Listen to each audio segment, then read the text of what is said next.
Assalamu alaikum dear students.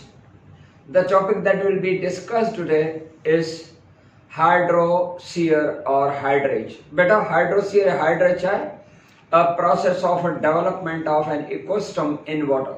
पानी के अंदर जो कासो इकोसिस्टम जो डेवलप थियन माना ही जो कासा टाइप ऑफ इकोलॉजिकल सक्सेशन है. इकोलॉजिकल सक्सेशन क्या कहता जो development of an ecosystem is called ecological succession.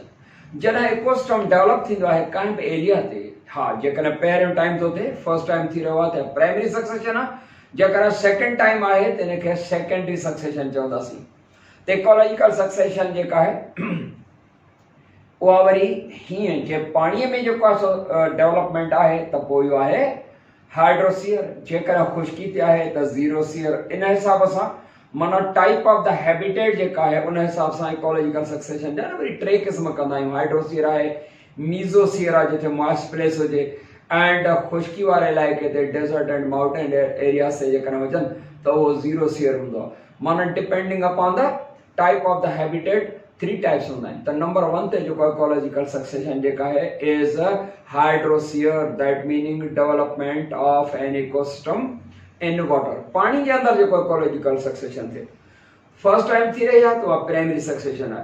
हाँ सपोज पानी जो का लाइफ का निका मीह बरसात पे निकड़ा तालाब ठही विया उन पानी के अंदर आहिस्ता आहिस्ता स्टेज वाइज जेका सा थींदी. अचानक सभई जेके सही न हूंदो त अचानक जेको आहे सो थी वेंदो आहे सभु कुझु. ईअं स्टेज वाइज थींदो आहे. केतिरी स्टेज आहिनि. पहिरीं स्टेज जेका हाइड्रोसियर जी आहे उहा आहे नंबर वन. हिते ईंदासीं फाइटो प्लैंकटन. बेटा phytoplankton the word is combination of two. Phyton मां वरतल आहे जंहिंजी माना है प्लांट्स एंड प्लैंकटन माना फ्लोटिंग बल्ब्स हैं. Phyton meaning plant and plankton meaning floating माना तरंदड़ यानी तरंदड़ प्लांट्स. बेटा ये जेका सा फर्स्ट स्टेज आहे हाइड्रोसियर उन में छा थींदो आहे त कुछ अल्गी स्पोर जेका हूंदा आहिनि या अलगल स्पोर हवाउनि जे ज़रिए डस्ट पार्टिकल सां पाणीअ में अची पवंदा. सपोज का बि लाइफ न आहे जेका सा पाणी जे अंदरि तलाव में त अल्गी स्पोर जेके ईंदा हवाउनि सां डस्ट पार्टिकल सां गॾु अची जेको आहे सो तलाव में किरंदा. स्पोर छा हूंदा आहिनि. Spore the word spore is taken from a Latin word spora. ये जेको स्पोर वर्ड आहे spore is taken a Latin word spora, that meaning seed. माना स्पोर असल में यूनिसेलुलर एंड हैप्लॉइड स्ट्रक्चर है. कुसेला एंड हैप्लॉइड स्ट्रक्चर आहे इन सां डिनोट कंदासीं. एंड इहा वर्क कंदी आहे as a seed, that meaning it will germinate to produce the new plant. यो होंदो है स्पोर. तो एल्गी जा स्पोर सपोज केड़ा एल्गी सपोज क्लेमेडोमोनास है, क्लोरेला है, या वरी स्पैरोगायरा है. ये स्पैरोगायरा क्लोरेला क्लेमेडोमोनास ये पॉइनियर स्पीशी चवंदासीं उन पांड जी. ये पानी में अची वेंदा. साइनोबैक्टीरिया अची वेंदा, बैक्टीरिया अची वेंदा. The cyanobacteria, bacteria, chlamydomonas and Spirogyra, these are the phytoplanktons. उहे जेके अची वेंदा तलाव में. ऐं इहा पॉइनियर स्पीशी आहे. पॉइनियर स्पीशी आहे माना बुनियाद विझंदड़ स्पीशी आहे प्लांट जी. ऐं इन सां गॾोगॾु यूनिसेल्युलर एनिमल्स उन्हनि जा बि जेके आहिनि से हवाउनि जे ज़रिए स्पोर्स अची विया आहिनि. हुते अमेबा, पैरामीशियम, यूग्लिना वग़ैरह इहे डेवलप थींदा जेको आहे सो. त इहा आहे फर्स्ट स्टेज ऑफ द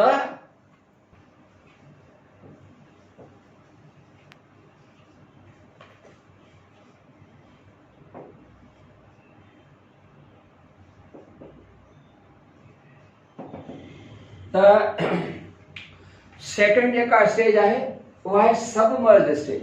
हाणे कुछ ॾींहं गुज़रंदा जे पहिरीं स्टेज जेका फाइटोप्लैंकटन स्टेज तो ते फाइटोप्लैंक्टन्स एंड ज़ूप्लैंक्टन्स अची विया. ज़ू प्लैंक्टॉन्स माना वरी फ्लोटिंग एनिमल्स जीअं अमेबा पैरामीशियम यूग्लिना ये जानदार कुछ ॾींहं रहंदा इन्हनि जी जेका सा रिप्रोडक्शन प्रोसेस थींदो वरी ये blue green algae and amoeba paramecium Euglena ये यूनिसेल्सन जी डेथ थींदी ऐं कुछ ॾींहं गुज़रंदा त वाटर जेको हूंदो आहे उहो ज़मीन उन्हनि खे एब्ज़ॉर्ब कंदी ऐं कुझु एवापोरेटिंग जेका सा थींदी त नतीजे में जेके साइडुनि खां जेका सा एरिया उहा वधीक सुइटेबल थींदी इवन जेको आहे सो उन्हनि एनिमल्स जी ज़ू प्लैंक्टॉन्स एंड फाइटोप्लैंक्टॉन जेके प्लांट्स आहिनि ब्लू ग्रीन एल्गी वग़ैरह उहा जेका तलाव जो किनारो हूंदो या पानी वारो जेको किनारो आहे उन ते उन जी डेथ हुजण जे करे हिकिड़ो डेड मटीरियल उहो डीकम्पोज थींदो त उहा जेका साइडुनि खां जेका सॉइल या ज़मीन हूंदी उन तलाव जे उहा मोस्ट सुइटेबल थींदी फॉर द एंड उहा फेवर कंदी for the development of other plants त कुझु ॾींहं जीअं गुज़रंदा त ज़मीन या सॉइल जेका आहे किनारनि वारी उहा मोस्ट सुइटेबल हूंदी ॿी स्टेज नंबर 2 जेका अची वियो आहे सबमर्ज स्टेज सबमर्ज जी माना आहे ॿुॾल हुजणु में अंदरि हुजणु डिप थियल हुजणु जीअं असां चवंदा आहियूं त सबमर्ज इन प्लांट माना पाणी जे अंदरि ॿुॾल हुजणु त सबमर्ज स्टेज जो नालो छो आहे छो त प्लांट जेके हूंदा उन जे अंदरि ॿुॾल हूंदा हिकिड़ा नॉन रूटेड प्लांट जेको आहे जीअं लिली प्लांट्स आहे त इहे या हाइड्रिला प्लांट्स इहे मल्टी सेल्यूलर प्लांट्स आहिनि जेके हवाउनि जे ज़रिए हुननि जा स्पोर्स अची विया ऐं उहे मल्टी सेल्यूलर प्लांट जेके आहिनि एंड नॉन रूटेड उहे प्लांट जे अंदरि पाणी जे अंदरि टोटली सबमर्ज हूंदा त सेकेंड स्टेज हूंदी ऐं गॾोगॾु कुझु फिश वग़ैरह जा कुझु क़िस्म उन पांड में अची वेंदा उन फिश में जेका सो ब्लू फिश आहे सन फिश आहे इहे फिशिस जेके आहिनि से अची वेंदियूं ऐं उन खां बाद इहो जेको तलाउ आहे उहो आहिस्ता आहिस्ता उन जे अंदरि ॿियूं नयूं स्पीशीज़ ईंदियूं वेंदियूं जीअं सपोज़ ॿिया जेके आहिनि से बर्ड्स वग़ैरह उते घुमंदा इलाइक़नि में उन्हनि जे बर्ड्स जेके आहिनि पाण सां गॾु स्टूल ऐं फिशिस सां उन्हनि जा जेके यूज़ थियल या इस्तेमालु थियल जेके सीड आहिनि उहे सीड अची किनारनि ते ॾींदा वेंदा ऐं अहिड़े तरीक़े सां इकोसिस्टम जेको आहे उहो वधीक डेवलप थींदो वेंदो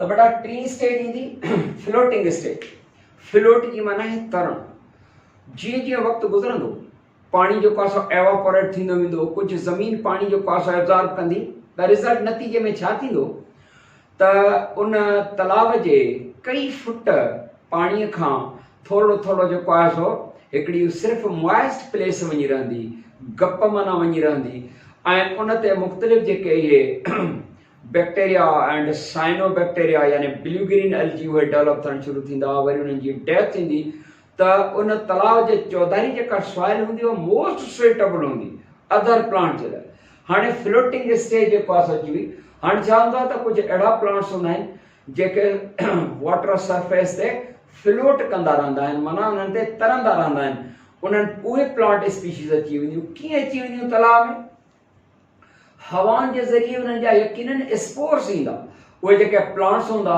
सपोज़ उहा निम्फिया आहे ट्रेपा आहे अज़ोला आहे लीमा आहे इहे प्लांट स्पीशीज़ अची वेंदियूं उन्हनि जा कुझु जेके आहिनि से वेकरा लीव्स उहे जेको आहे फ्लोट कंदा वधंदा सरफेस ऑफ द वाटर ते ऐं अञा वधीक बहितर मोस्ट सुइटेबल जेको आहे सो बणिबो वेंदो उन सां गॾोगॾु कुझु एनिमल स्पीशीज़ उन तलाव में अची वेंदियूं एनिमल स्पीशीज़ में सपोज़ स्नेल्स अची वेंदा बीटल्स अची वेंदा कुझु जेके आहिनि से इंसेक्ट्स अची वेंदा ऐं असां ॾिसंदे ॾिसंदे उहो तलाउ जेको आहे जीअं जीअं प्लांट्स जूं एनिमल जूं स्पीशीज़ अची वेंदियूं उनजी जेका डेथ थींदी वेंदी त उन सां धरती जेका चौधारी मॉइस्ट सॉइल यानी आली या गप जेका हूंदी आहे उहा ॿियनि प्लांट्स जे लाइ इवन रूटेड प्लांट जे लाइ वधीक मोस्ट सुइटेबल थींदी वेंदी आहे माना जीअं जीअं वक़्तु गुज़रंदो उन तलाउ में पांड में कंडीशन जेके आहिनि उहे मोस्ट सुइटेबल थींदी वेंदियूं ऐं जीअं जीअं प्लांट जूं स्पीशीज़ ऐं एनिमल जूं स्पीशीज़ ईंदियूं त अदर एनिमल जे लाइ as a source of the food जेको आहे सो डेवलप थींदो वेंदो पुट सम्झी रहिया आहियो न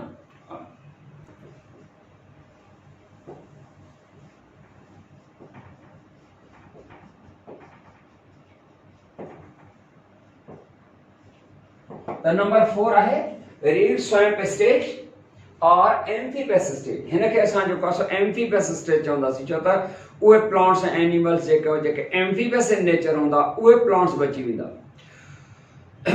बेटा जीअं वक्त गुज़रंदो त पानी जी एवापोरेशन नयूं नयूं स्पीशीज़ एनिमल्स जूं प्लांट जूं जीअं ईंदियूं वेंदियूं त नतीजो या रिज़ल्ट जेको हूंदो त उहा एरिया जेका आहे उहो जेको पॉन्ड आहे उहो मोस्ट सुटेबल थींदो वेंदो। ज़मीन जा जेके किनारा जेका मॉइस्ट सॉइल हूंदी यानी ॿाहिरां जेका चौधारी पॉन्ड जे कई फुटनि ताईं जेका असां एरिया उहा मॉइस्ट सॉइल यानी गप जेका हूंदी उहा वधीक सुटेबल थींदी आहे। हिन में मुख़्तलिफ़ क़िस्मनि जा प्लांट स्पीशीज़ अची वेंदियूं। जीअं प्लांट स्पीशीज़ में जेको असां टाइफ आहे या पॉलीगोनम आहे इहे प्लांट स्पीशीज़ उन में अची वेंदियूं। गॾोगॾु कुझु वरी एनिमल स्पीशीज़ अची वेंदियूं। जीअं एनिमल स्पीशीज़ जीअं वाटर स्कॉर्पियन आहे या गेंट बग्स वग़ैरह आहिनि इहे एनिमल्स अची वेंदा ऐं कुझु प्लांट स्पीशीज़ अची वेंदियूं। जीअं जीअं वक़्तु गुज़रंदो तीअं तीअं जानवरनि जी ऐं ॿूटनि जूं नयूं स्पीशीज़ ऐं गॾोगॾु उन्हनि जो जेको रिप्रोडक्टिव प्रोसेस आहे उन एरिया खे मोस्ट सुटेबल बणाईंदो वेंदो। वरी उन्हनि जानवरनि जी डेथ थींदी। उन्हनि जे डेथ थियण जे करे जेको डेड मटीरियल आहे उहो डीकम्पोज़ थींदो। बाय डीकम्पोज़िंग बैक्टीरिया एंड फंजाई जॾहिं डीकम्पोज़ कंदा त चौधारी जेका एरिया हूंदी ज़मीन जेका हूंदी उन में घणो ह्यूमस अची वेंदो। ह्यूमस छा खे चवंदा आहियूं? ज़मीन या सॉइल में डेड एनिमल जो जेको डीकम्पोज़िंग मटीरियल हूंदो आहे उनखे असां ह्यूमस चवंदासीं। त इहा एम्फीबियस स्टेज आई। अञा ज़मीन जेका सॉइल उहा वधीक मोस्ट सुटेबल। ॻाल्हि सम्झ अची वई? लॻाए कोन थिए?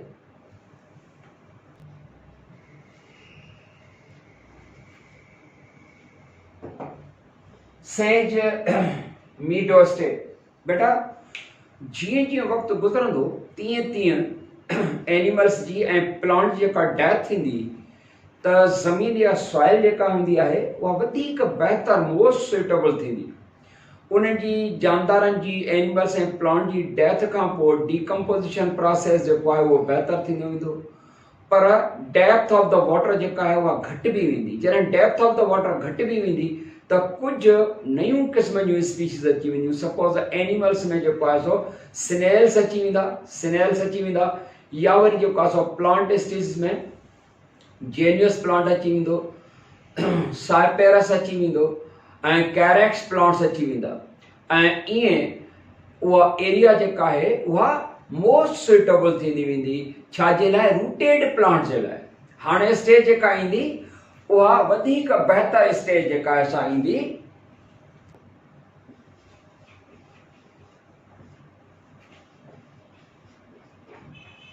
बेटा हाणे आहे स्टेज नंबर 6 है वुडलैंड स्टेज। बेटा जीअं जीअं ज़मीन जेका असां सरफेस वारी थोड़ी थोड़ी ड्राई थींदी त ईअं थींदो हिकिड़ा प्लांट्स एनिमल्स हूंदा आहिनि जंहिंखे असां चवंदा आहियूं फ्रूगीवोर्स। फ्रूगीवोर्स माना those which feed on fruits. Fruit ते फीड कंदा जीअं पैरट हूंदो आहे या जेको आहे सो ॿिया बि कुझु बर्ड्स हूंदा आहिनि उहे फ्रूट खाईंदे उन्हनि जा सीड्स बि इनगल्फ करे वेंदा आहिनि, ॿिज बि गिड़काए वेंदा आहिनि ऐं पंहिंजे स्टूल या फीसिस जे ज़रिए जेको आहे सो कंदा आहिनि। हाणे बर्ड्स वग़ैरह उन एरिया ते उन पाण जे चौधारी पिया चकर लॻाईंदा आहिनि, उते वाटर ड्रिंक कंदा। इंसेक्ट्स जीत जेके पाण जा हूंदा उन्हनि ते बि फीड कंदा आहिनि। त गॾोगॾु जेके फ्रूगीवोर एनिमल्स हूंदा बर्ड्स हूंदा उहे पंहिंजे स्टूल या फीसिस सां गॾु रिलीज़ करे वेंदा सीड्स जेके उन्हनि पंहिंजे फ्रूट सां गॾु खाई विया आहिनि। उहे सीड्स हाणे उहे सीड्स जेके आहिनि सो उते जर्मिनेट थींदा ऐं उन्हनि जे सीड जे जर्मिनेशन जे नतीजे में हर्ब्स एंड श्रब प्लांट जेके आहिनि से डेवलप थींदा। माना उहो इकोसिस्टम जेको आहे उहो वधीक मोस्ट सुटेबल थींदो वेंदो ऐं आहिस्ता आहिस्ता ट्रीज़ बि जेको आहे सो डेवलप थींदा। ऐं जॾहिं ट्रीज़ वग़ैरह डेवलप थी वञनि मतिलबु जॾहिं ट्रीज़ थींदा आहिनि त उन पाण जे चौधारी शेडो प्लेसिस ठही वेंदा। माना छांव वग़ैरह ठही वेंदी जेका ॿियनि बर्ड्स जे लाइ अदर एनिमल्स जे लाइ। सपोज़ उन्हनि हिन स्टेज ते जेको आहे zebra deer and other animals बि जेको आहे सो अची वेंदा। उन खां बाद नंबर 7 स्टेज जेका आहे उहा आहे क्लाइमैक्स स्टेज। क्लाइमैक्स स्टेज जेका आहे वाना फुली डेवलप्ड इकोसिस्टम छो त वॾा जानवर बि अची विया, प्लांट्स, रूटेड ट्रीज़ वग़ैरह डेवलप थी विया। इहा हिकिड़ी फुली डेवलप्ड स्टेज जेका हूंदी आहे उनखे असां चवंदासीं क्लाइमेक्स स्टेज। उन ते मुख़्तलिफ़ क़िस्मनि जा ॿिया जानवर बि अची वेंदा। उन जॾहिं जानवर अची वेंदा त उन एरिया ते पंहिंजो जेको आहे सो स्टूल या फीसिस पास कंदा। नतीजे में उहा सॉइल जेका आहे उहा ह्यूमस में रिच थींदी वेंदी। उहो ह्यूमस जेको आहे न डीकम्पोज़ थींदो आहे ऐं डीकम्पोज़ जे नतीजे में प्लांट जे ॿियनि स्पीशीज़ जे लाइ एनी plants, rooted plants, herb shrubs जे लाइ जेको आहे सो सॉइल ज़मीन मोस्ट सुइटेबल थींदी वेंदी ऐं नतीजे में उहो जेको इकोसिस्टम हूंदो उहो बाक़ाइदे क्लाइमेक्स स्टेज ते अची वियो। क्लाइमेक्स स्टेज इहा आहे जॾहिं फुली डेवलप्ड इकोसिस्टम हुजे त इहा क्लाइमेक्स स्टेज आहे। बेटा हिते ख़तमु था कयूं, वरी इंशाल्लाह नई टॉपिक सां मिलंदासीं। अस्सलाम वालेकुम वरहमतुल्लाह।